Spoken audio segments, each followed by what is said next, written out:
Joan den larunbatean motorra eta abentura maite dituztenentzat topagune bihurtu zen Untzaga plaza, bertan Euskadi lau bider lau Dakar Team taldearen kamioia zuzenean ikusi ahal izan baizuten.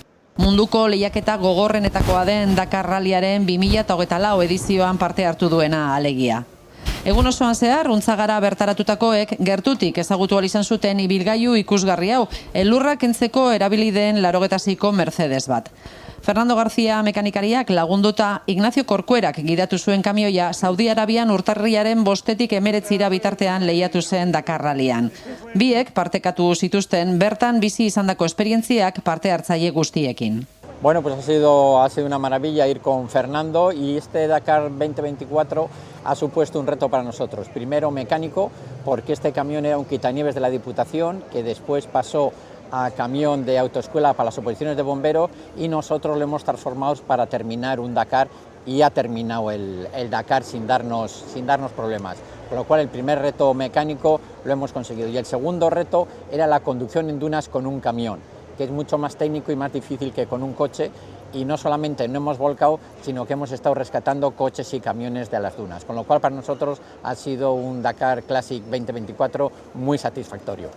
Bueno, ya sabes que yo he solido bajar a Marruecos durante muchos años a hacer la Pandemonium, y entonces pues bueno, fue como un inicio que yo no lo sabía hasta que decidí que quería ir a un Dakar.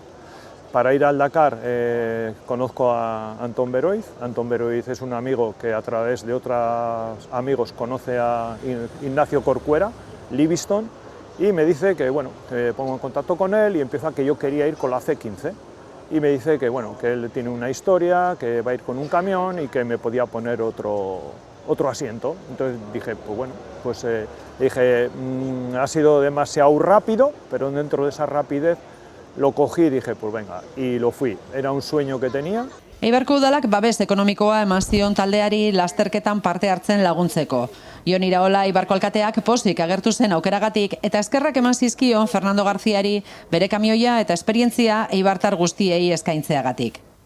Fernando nire bulegora etorri zen eta kontatu zitzaidan zein zen bere helburua, bai beran helburua eta baita Livingstonena, Dakarrera joatia, eta orduan guri oso ideia interesantia iruditu zitzaigun, diferentea, desberdina.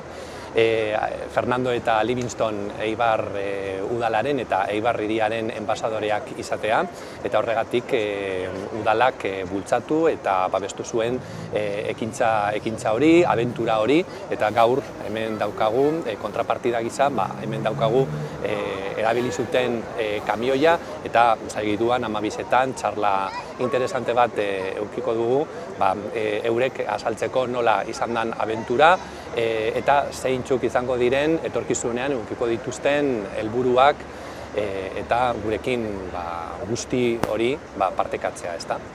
Euskadi lau bider lau Dakar Team taldea, Ignacio Corcuera Livingstone gidariak eta ibilgailuaren mantentze lanez eta behar mekanikoez arduratu ziren Fernando Garziak eta David Naveirak osatu zuten.